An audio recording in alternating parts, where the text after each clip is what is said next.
a lot of things come into effect. So you think about things about your finances plays a significant role. You think about your career, really, how do you make money? I think career is many things. How do you grow, maybe even corporate, and how do you make money? I think the end result is really of career is how do you make money? Then your spirituality, depending on what you believe in, about your health and everything. So money plays a significant role. And one of the ways is, how do I multiply that which I have? Is it really by getting an extra job, or is it really using someone else's money for it to, for me to grow my wealth? So I just really ran through debt management. I'm sure we are going to have a couple of questions on this. So last week we did investments. Today is really debt management. And I will just start by, let me just, about 3 quotes. You cannot spend your way out of a recession, or you borrow your way out of debt. So at times we find ourselves in a debt situation, and what we do is now we actually get, and anyone who can give us money, we end up taking. So that's one of the challenges that we have. And then one of the people who, again, really thought much about debt is Dave Ramsey. And for him is that you must gain control of your money, or the lack of it will forever control you. So his school of thought is that you should take advantage of the power of compounding of money. And if you do that, then you'll be able to grow your wealth even without debt. However, there are other people with different schools of thought, and the other school of thought whereby you can be able to use someone else's money to grow, then why not? So the only question is, how do you manage so that you're not, you don't find yourself in a stressed situation? So again, there is, every time you borrow money, you're robbing yourself of future self, depending on what you're using that money for. So there are 2 types of debts. There is what we call good debt, and this is money that you're borrowing to multiply that which you have. So you're investing it in assets that are appreciating. So the way you look at good debt is that if, for example, I'm borrowing at 10%, is the potential investment that I'm putting my money into going to generate anything above that? And again, putting into account the cost of delivering the investment. So good debt, anything that is helping you in terms of growing your net worth, in terms of multiplying that which you have. Then we have bad debt. Bad debt is largely for consumption. Why do we get into bad debt situation? It's really, the biggest thing that comes to my mind is competition, and also competition and the willingness to belong. I want to be like Daktari, and so if she's driving her car, and this is the kind of car she's driving, I want to be like her. Life is not like that. We all have our own path, so we should be ready to take the path that is really cut out for us. So bad debt's really, the reason why we need to get into that is really competition. We want to live like someone else, and also the easily available debt. You remember there's a time where banks were knocking and asking you, do you really want to take a loan? It's at a lower rate. So what ends up happening is that you take the loan without necessarily thinking about the project that you're going to put that money into. So you find yourself really accumulating debt, but you cannot actually show what you did with that debt. And when you think about good debt, you could actually be have taken an debt for investment, but things turn, and you find yourself, something that was a good debt has actually turned out to a bad debt. In such, a good example is maybe you took an investment and the investment was doing very well after a certain point where it stopped. It is neither, it's not your problem, it's not really something that you did that really got you into that situation, but it's just that life happens. So you need to also be cognizant of the fact that, yes, I could be getting into a good debt, but at the end of the day, it turns out to a bad debt. So what do I do in that situation? What does life look like after a good debt has turned into bad debt? So when you look at some of the characteristics again of good debt and bad debt, and we shall be discussing what to do. Good debt, long-term investment, potential high returns, and has a positive impact on your net worth. When you think about your net worth, it's really looking at your assets, everything that is revenue generating or it's appreciating in value, and then you compare that with the liabilities, the amount of money that you've borrowed. So for as long as what you're borrowing is helping you grow your net worth, then that is good debt, while bad debt is really largely for consumption. And the rates, again, could be very exorbitant when you think about what happened with the digital loans, whereby you are actually being charged over 10%, maybe over a very short period of time. That could end up compounding the issue, and a debt that maybe was not supposed to be a lot actually ends up being significantly high. So you need to be to understand really, as I take this debt, what is it I'm going to do with this debt? And is it going to be will the return be positive? At times, we find ourselves getting into budget because of lack of planning. So if for a lack of planning and maybe we have not saved or invested in an emergency kitty, so you end up getting maybe someone falls sick. So you find yourself at that particular point, the only thing I'm going to do is jump into the next available debt for me to be able to clear those debts. So debt situations really come out of not really planning very well at times, but at times could be really just life happening to you. So when you think about the debt issues, what are some of the things that you need to be asking yourself?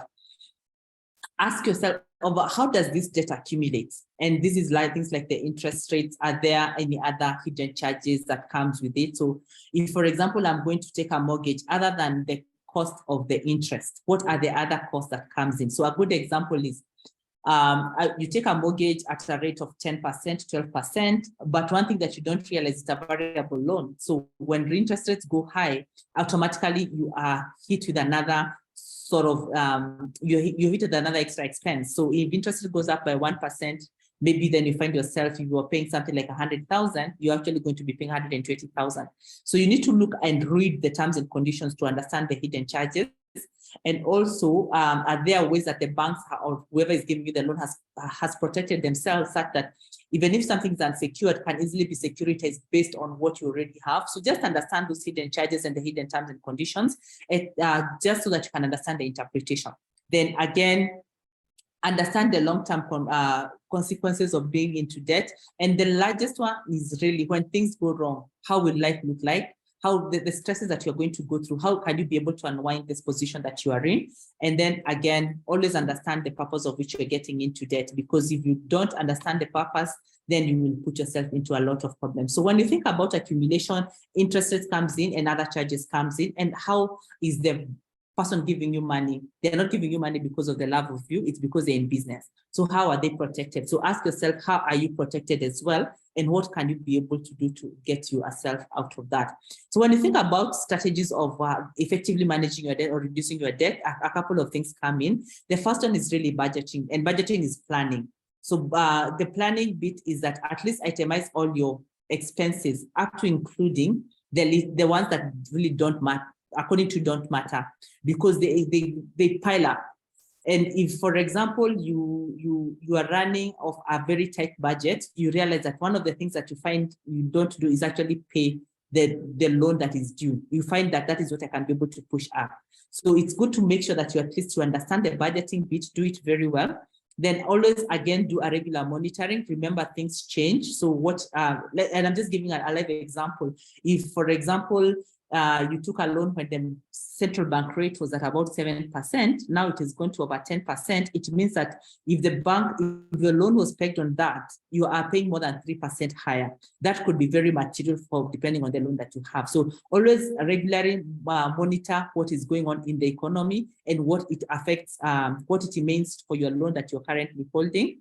Then once you find yourself in a debt situation and you want to get out of debt, the first position is really to accept. Yes, things have gone wrong. They have not panned out as they were supposed to. So accept, and there are various ways in which now, once you accept that position, that you can actually move towards getting out of the debt position. One of them is debt consolidation. So if, for example, you have 3 debts with one bank, you can ask them, okay, fine, can we consolidate this debt? So I have an unsecured loan, I have a mortgage, and I have a credit card loan. How can I be able to consolidate all this and negotiate that they are only one, so that the thought process of consolidation is I don't have to think about dealing with many different people or the same person with different variables. Consolidation helps you with a peace of mind that you're dealing with only one problem. Then again, if you find yourself in a debt situation, negotiating with your creditors, remember their need for the money. So instead of running away and not being able to confront them, reach out to them and ask them, okay, fine, this is what I have. I was in, maybe you've lost a job. So I was able to pay maybe 100,000 in my loan, for my loan. But now things the way they are, I need to rejig my budget, and rejigging my budget, maybe I'll only be able to pay you 60,000. In most situations, they will accept and lengthen your duration.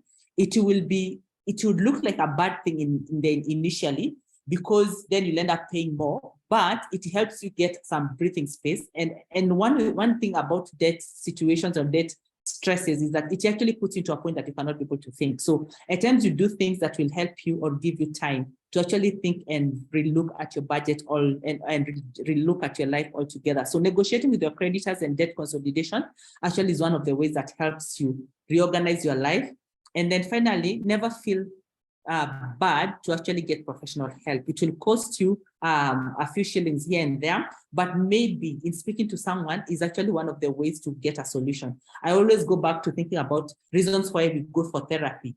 At times when you go to just normal therapy, we are not going there because the therapist is going to give us a solution, but we are going to talk to someone who will not judge us. So sometimes seeking professional help, even in matters finance, it would look like I am airing my dirty linen. However, it actually helps you. Someone else gives you different perspective of you coming up with the solutions for your problems. So seeking professional help is one of the things that would help you actually consolidate and come back with the best way to get out of debt. So there is a method that is called Snowball method that helps you with the debt repayment. And this is really just, again, I've accepted that I'm in a debt situation. So then how do I walk the path towards getting or managing my debt? The starting point is really, first of all, understanding what is it that I owe. Because most of the time, we do not want to face the reality. And the fact that you don't face the reality, you cannot be able to quantify the size of the problem. So just listing your debts and knowing that this is the amount I owe, this is the interest that I'm being charged, helps you actually just know this is how once you realize that you know that the reality of your position, you'll be able to come up with a solution for it. So list all your debts. You could actually decide there are two things, there are two schools of thought. You could list your debts based on the amounts. And then the other one is about the interest rate. So some people would say that start with the one that is highly, the most expensive.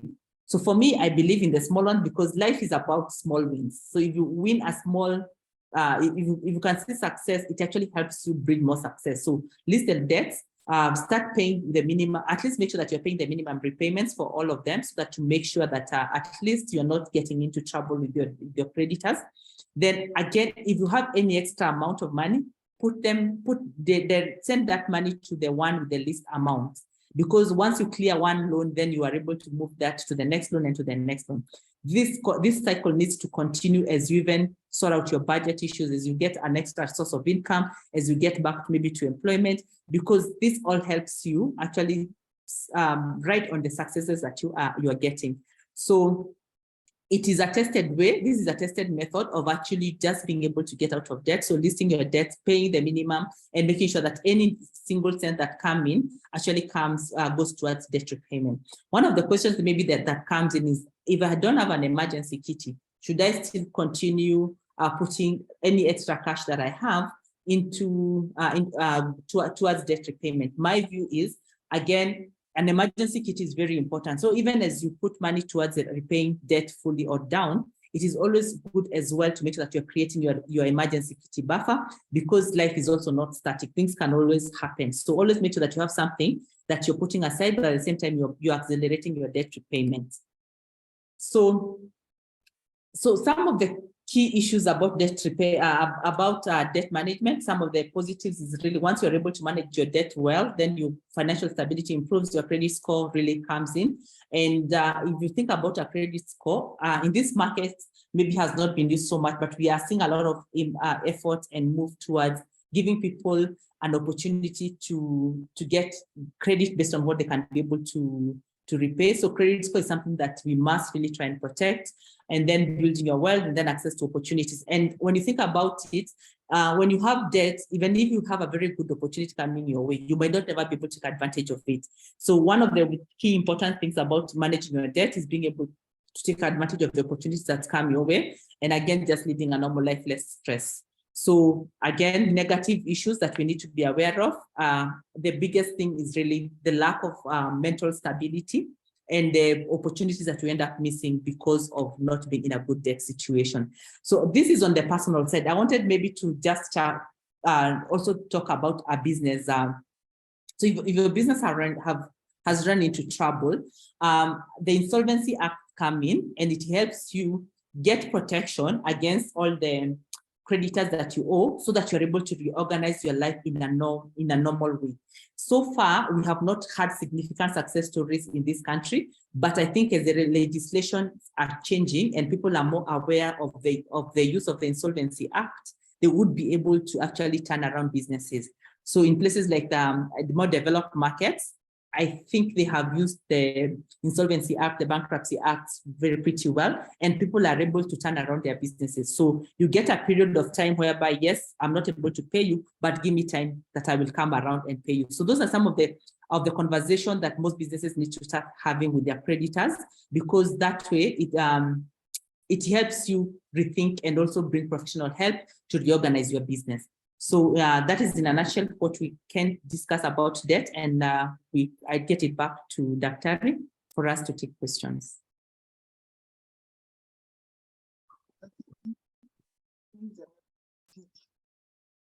You can give me back.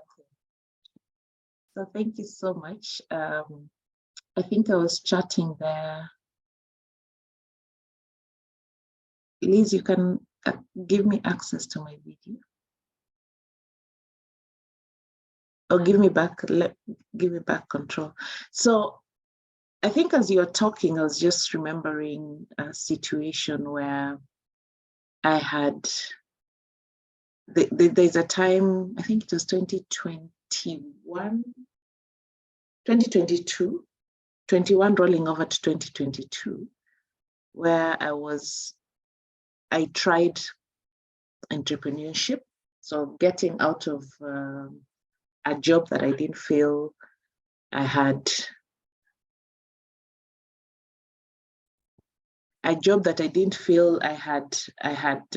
satisfaction over, and decided to jump into the entrepreneurship bandwagon. And that's because I really have passion for the things that I'm running. But because of the various situations, or rather, the economic situation at the time, we were getting into an election period. So everyone was holding on to partnerships and to unnecessary, or what they termed unnecessary, spending or marketing budgets. A lot of the companies were holding on, waiting for that. And the way our elections went, they rolled over to, a Supreme Court situation, which meant whatever we thought would be done in a month rolled over to like 3 or 4 months. So it reached a point where I had started actually borrowing to meet some of my needs.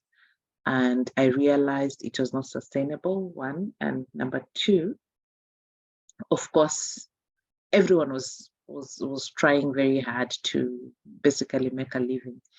And so you run out of options of people to explain your situation. And number three, it's also quite embarrassing because someone is like, you have the ability to go back to work. Why are you insisting on entrepreneurship and now you're in this situation? It happens even from our relatives, from our friends. People get tired of lending you money. And so I had to really think hard about my options in terms of my financial situation. And one of the things that I had to do was to sell some property that I had. Luckily for me, it went within a month, because I think we last week we tackled about investments and assets like land, where it's really hard to liquidate.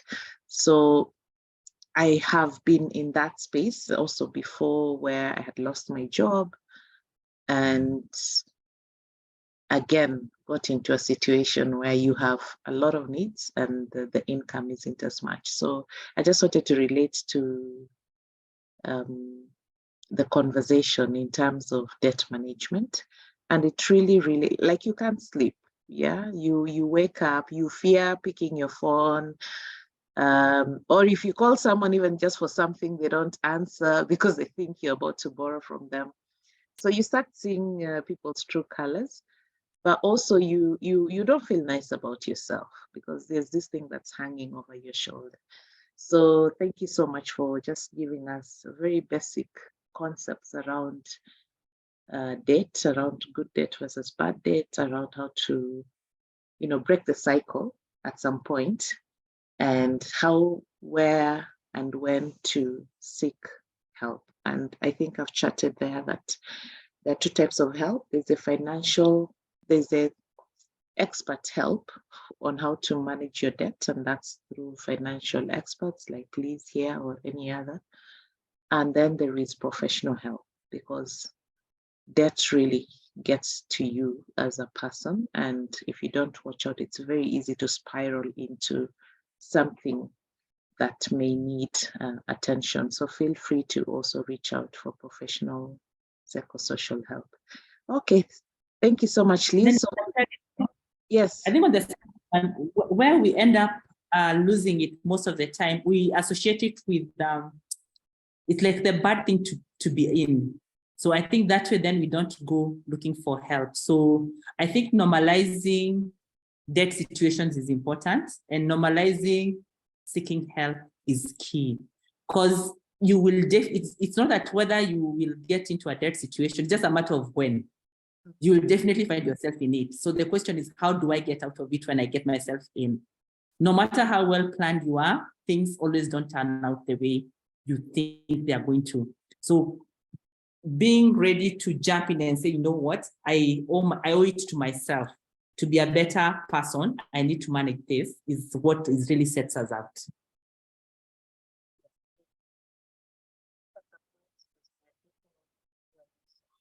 I think I muted Daktari. Hello, you can hear me? Yeah. Okay.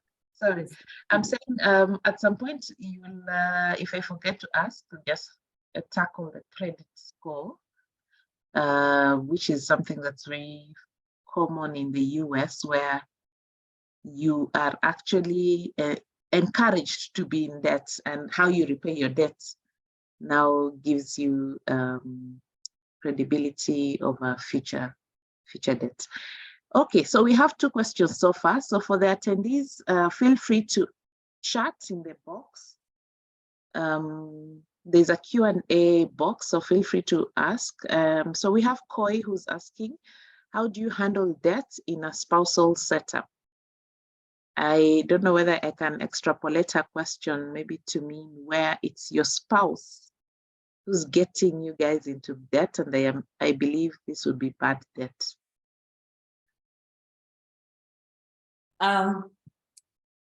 So when it comes to,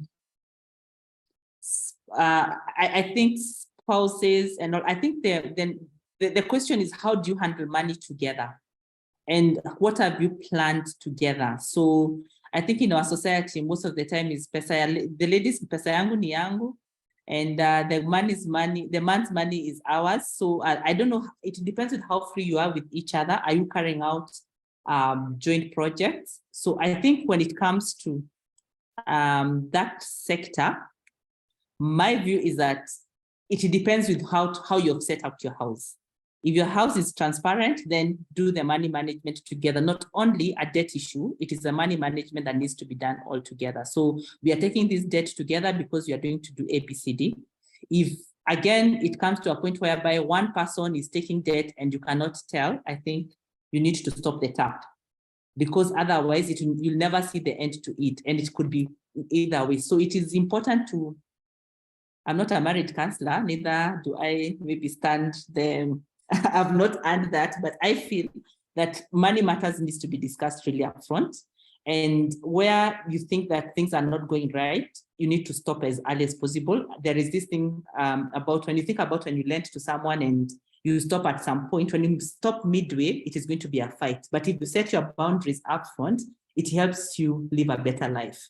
So set up your boundaries earlier on. The rules of engagement, it might look commercial, but such is life for all of us. So I'm sure I've not answered it, but I think those things are, it's just really an issue of what do you get into as you get into marriage. Yeah, thank you.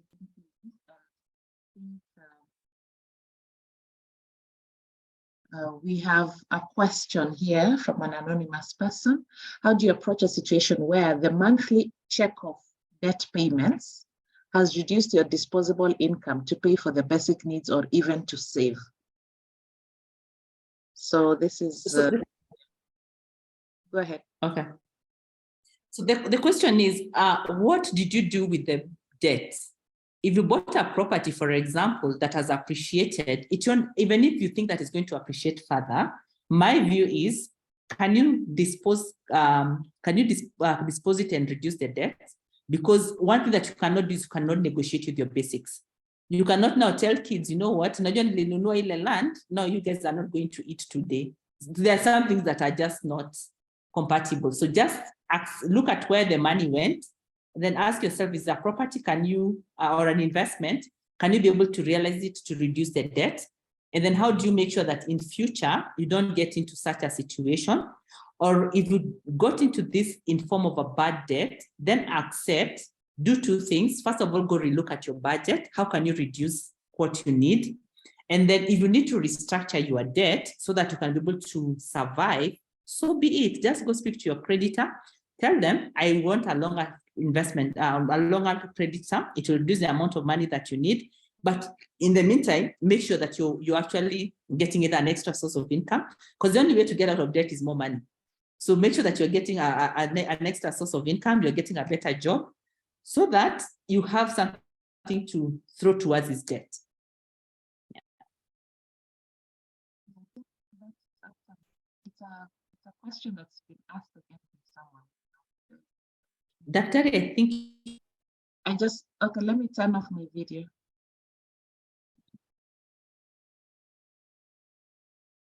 Hello, is that better now? Yes, it is. Okay, apologies for that.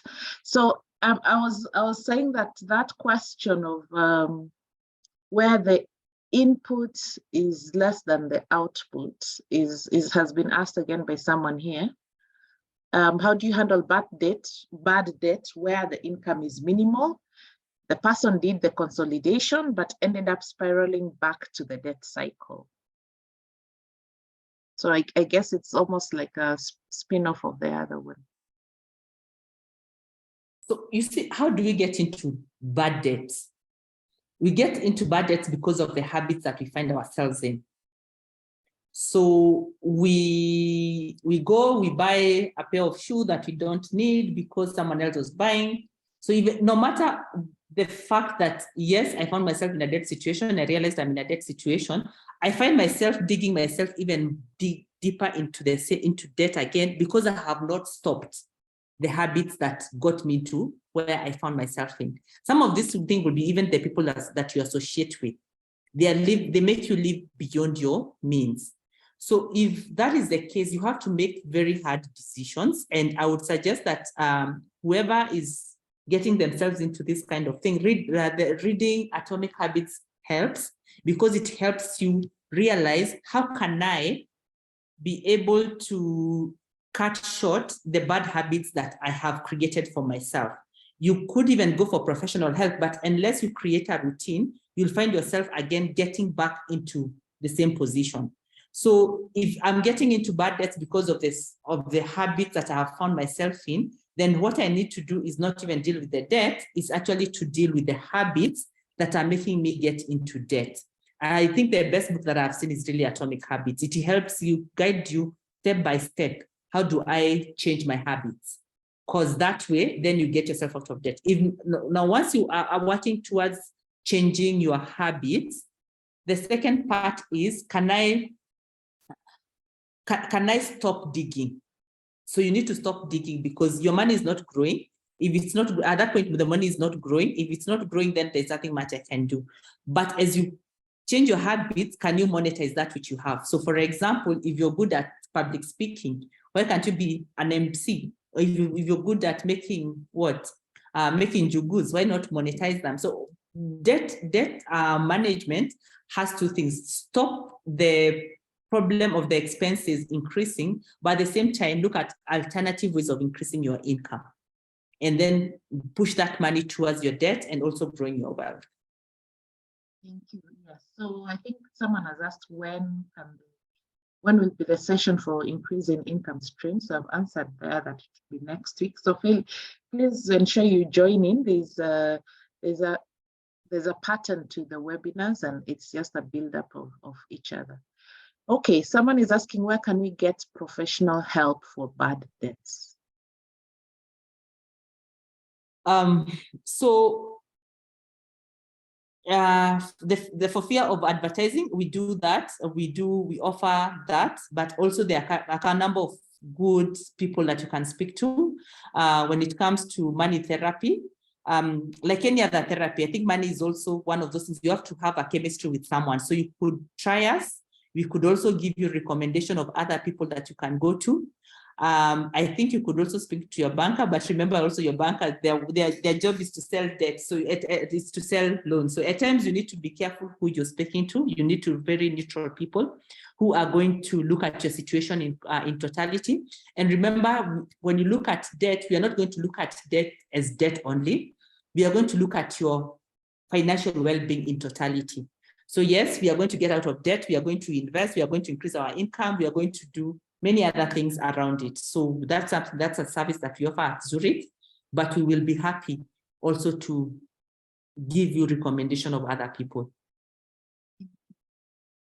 So we will share at the end of this webinar. Usually I send out an email, and within the email we have the contact for Zuri.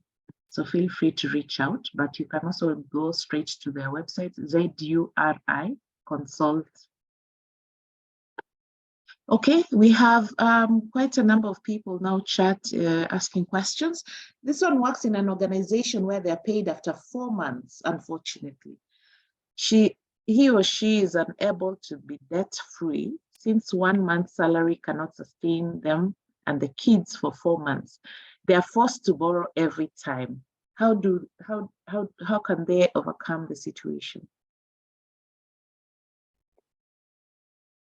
If you know your income cycle, then the planning comes in, because when something is clearer and you are sure, then it becomes a little bit easier to plan with it. What would be the biggest problem is when you don't know when the money comes in. So the thing is, yes, I could be in debt right now, but you need to work over a long time period and ask yourself, how much money do I need to, how much money do I spend every month, so that you can see how to stretch it. It could be difficult at the beginning, but once you already know how your expenses are, you could be able to work it out. That's one. And the other thing is, the other question is, are there other ways that you can also get some income? Again, that is what we shall be discussing next week, because yes, waiting 4 months can be something, especially where you're starting from negative, but documenting all your expenses. You remember, I think we didn't do something specifically on budgeting, but when you were discussing about savings, we talked about budgeting in a way. Itemizing all your expenses so that you can be able to extrapolate and say, this is the way that I survive. And then if it means that the day you get paid, you pay your rent for 4 months, if you cannot hold that money in your current account, so be it. So you need to be very intentional, but you can only be intentional with data. So how do you create the data that will help you make the decisions?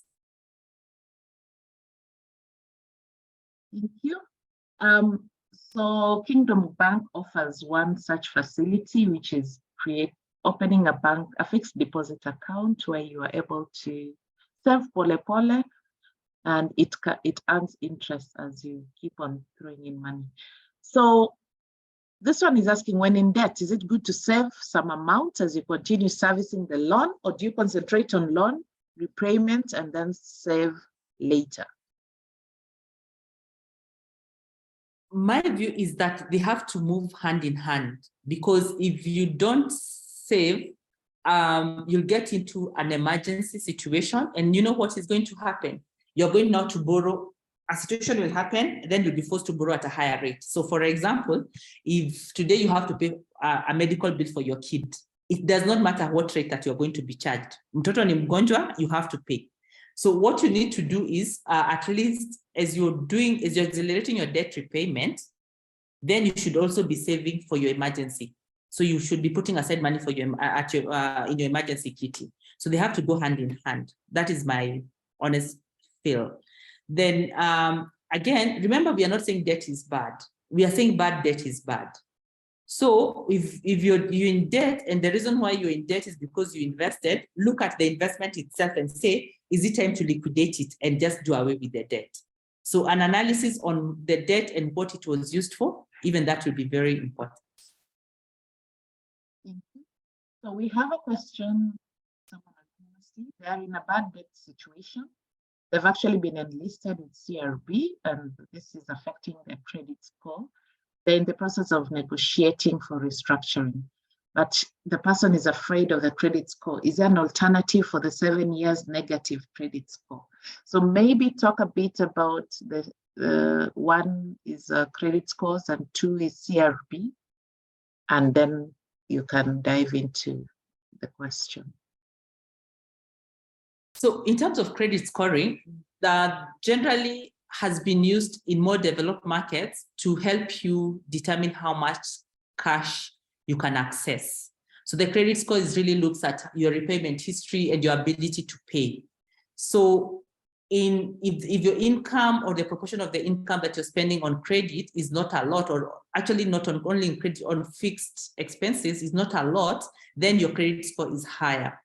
So for listing in CRB, you're listed in CRB if you have defaulted in payment. So again, depending on why you got into that situation, you could have very little to do. If you are there and you are not able to pay right now, you can, when thinking about it, will only affect you mentally. So what you need to concentrate on is how do you make more money, and also again, being able to restructure. So some banks or who have given you facilities, if you show a clear source of income, they, despite the fact that you are negatively listed in CRB and they are the ones who have taken you there, they would relook at it and say, this person's situation has changed and they are being able to pay. They'll give you maybe a couple of months to be able to show that you're paying, and then they will unlist you in CRB. So it is more of a conversation with the person who has given you money. Most of them listen because remember, they don't make more money by listing you in CRB. Neither do they make more money by selling your property, or even assuming you're even you have an unsecured facility. They don't make money. So speaking to them, reaching out to them and showing them, you know what, this is the path I have to repayment, should be the best way to go about it. And if you do that, with time, they will be able to, you will come up with something that you can work on together. So if it's a property, then just agreeing that yes, this property, it was good, but I should be able to sell it for me to reconstruct my credit score, then that is what you should do. And one of the problems that we have is that, yes, I could be in debt, but also I love the investments that I have undertaken. So you find yourself, you're struggling in debt, but you want to hold on to an investment that maybe is not generating as much income. So you need to be very pragmatic and just say, if this investment is not getting me to where I want to be, then what I need to do is really just get rid of it. You'll always be able to buy another investment as opposed to sticking with it, and you're not able to service the loan as it falls due. Yeah, you're speaking to some of us in terms of holding on to things that are pet projects that are not giving you any income. So I'll randomly pick the other questions. What, in terms of consolidating debt, what are the considerations when buying off a loan from one bank to another? Doctor, you'll allow me again to be on video. Sorry, I wanted to put my power source on. So what are the considerations from buying out the loan from? I think it's really the terms and conditions that you're going to get on the other end. So the interest rates, the security and the hidden charges. Many a times, even as you're buying out, the upfront cost could be pretty something. So you need to know what are the upfront costs, what are the running costs, so that you're able to negotiate them upfront. If a bank is willing to buy it out, at times they could give you a lot of concession. So you need to make sure you read the terms and conditions. Please don't feel bad to pay a lawyer to interpret the terms and conditions for you. It will cost you 10,000, but it will save you a lot in the long term. Kingdom Bank is one of the banks that have very professional services. I've also once, when I had lost my job, I did approach my circle. At that time I'm always having a loan with a circle. And they were considerate. So people are human beings. And I think if you have a very good relationship with your financier, and if you are anticipating that you're going to default, so sometimes we also wait until we are being looked for. So let's have these conversations with our financiers. Lydia is talking about some employers like TSC and NPS. I guess TSC is the Teacher Service Commission, NPS is National Police Service, have opened an opportunity for them to borrow to the last coin. And majority of lenders know that. And they tend to coerce this group or employees into borrowing to an extent that it's a crime, quote unquote, not to have a loan. How can such employees be helped? I think it's what we are doing today, and thanks Daktari, thanks Kingdom for sponsoring this. It's really sharing information. The fact that money is available does not mean that you need to take it. You should only take it if you have something to do with it, because si pesa ya bure, it's not money for free. People will come for their money. So many a times we get into bad debt situations because we feel like this money is free and it is readily available. So nachukua pesa and then I go look for a project. Please, it's better for you to do the project, to first of all do the analysis of the project and then come for the money. Because when you have money, all projects look very nice. And the return on investment looks super. And the other thing is when you have money, people will come borrowing and they will give you very good investment returns. So always make sure that at least if you can catch yourself by the time you're borrowing, let's make sure that the money is going to something that is worth it. That is what I can say. So you cannot stop the person giving loans because that's how they make money. You can only talk to the person who is picking the loan to make sure that the money they are picking is actually for a worthwhile cause.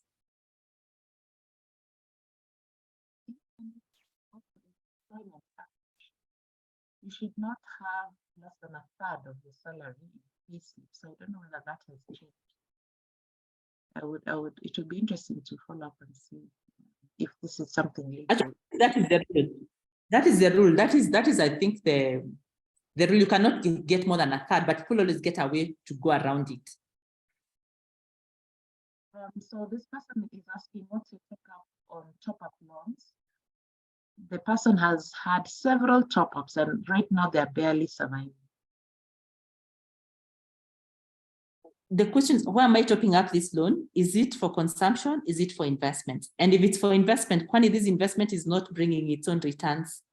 So those are the things that you need to ask yourself. Even as you top up, ask yourself, this money I'm taking for what?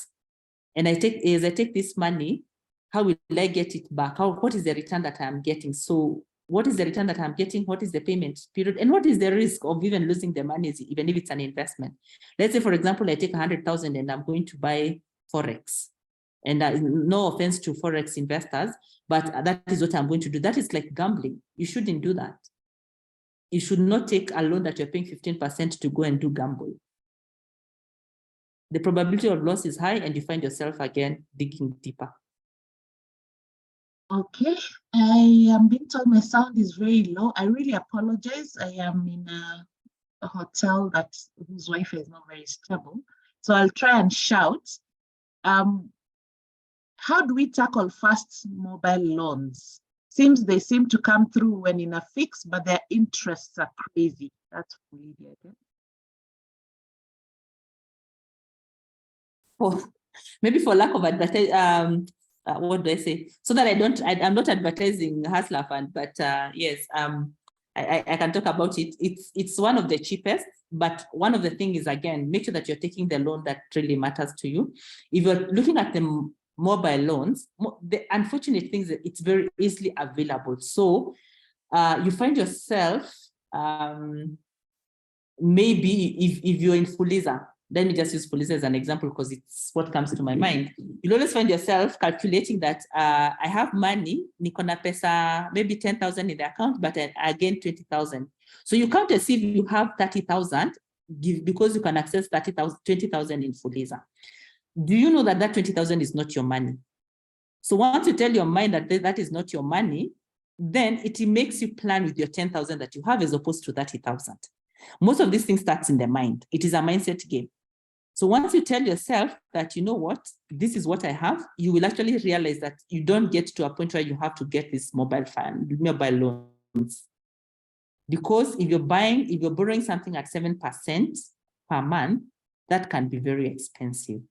And then I think the beauty is that at least with the regulations of the digital lenders, that has also helped, because the other thing was that mental torture they were causing people, whereby if I owe money, I can actually get Dr. Wala being told that, you know what, Liz is not a payer. So some of those things can actually mentally affect you as opposed to even not only financially, but mentally. So it is good to plan with what you have. Tell yourself, you know what, I do this one, I know it is not my money. Then you live within your means. Yeah, I think the easy access to the facility is what really tempts people, but also the fact that the interest is shared with you as a monthly interest and not an annual one. So when you see 2%, psychologically you think it is less, but you do two times 12, and then you calculate that's 24% annually. So please be careful about the small print. Again, it's also linked to addiction, and I guess that's where I talked about a lot of psychosocial help. So I'm going to combine 3 questions because I think they are covering the same thing. One of them took a loan of around 100,000 to apply for a visa. The other one is asking whether taking a loan to start a new income generating venture is to address the debt issue is advisable. And the last is talking about taking money or borrowing to invest in other sources of income or just to get arbitrage. So basically borrowing to invest so that you're able to get more money, income for you to pay debts. It's like a cycle.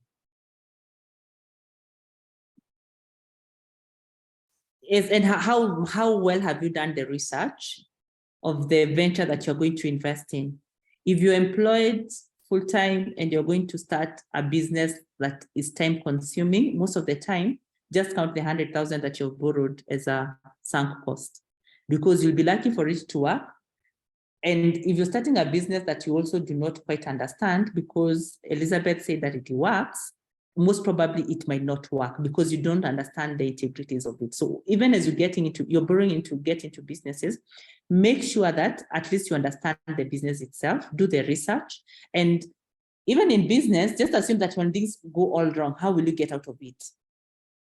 How will you be able to get out of it? And how will life be after that? So even for the visa, it is the same thing. How sure are you, or what is the probability of you getting the visa? And if you get the visa, how will the world look like? So I'm just trying to extrapolate. I have borrowed 100,000 to do a visa. So I get a visa. Do I borrow again to go get the air ticket? So you need to think about these things to the end. How do I monetize what I'm investing in today?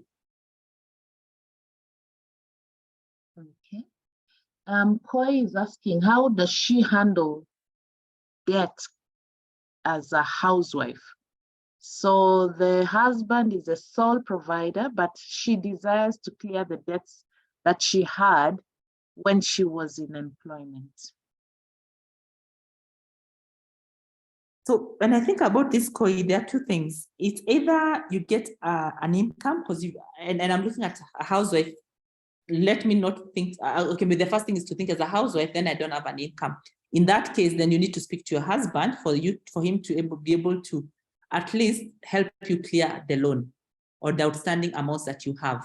If not, then you have to have a source of income to clear the loans, because the loans have to be paid.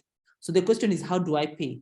So if you're a full-time housewife, then what are the other things that you can do to create money that you can use to pay? Is it baking? There's so many things that you can do still as a housewife that is going to earn you an income. Otherwise, the other alternative is just to speak to the husband to do or to buy out the loans. Thank you. This is a long one, and I think it should be towards our last one. How does one go about an issue of a bank loan that they applied for?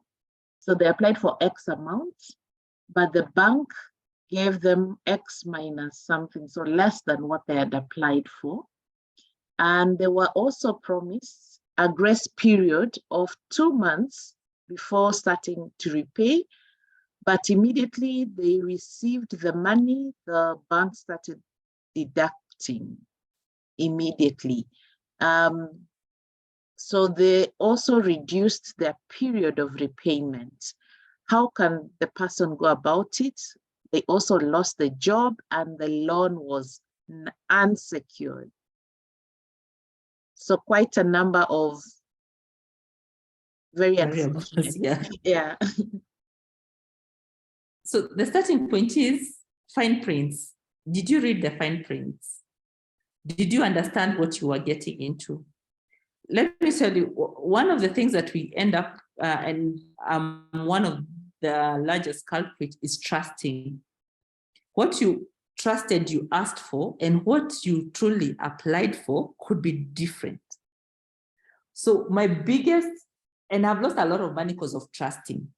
So one of the things that I tell people now, trust but verify. Because as you say, you short time and everything, because the person, you had an offer letter. In the offer letter, they cannot go and change. So maybe what you applied could be different from what you got in the offer letter. But did you read the offer letter to see it's lower? And then did you go a step further and ask yourself, what are the payment terms? Because all those have to be in the offer letter. So go back, read the offer letter and see what you accepted. That's the first part. If they went against contract, then you have recourse. You could go to court, you could get an arbitrator or something. And most banks say you would not want to go to court. If you just go to them, show them what they offered and what they're applying, they will definitely make it good. If now you lost your job, then again, a different thing has come in, a different reality has come in for you.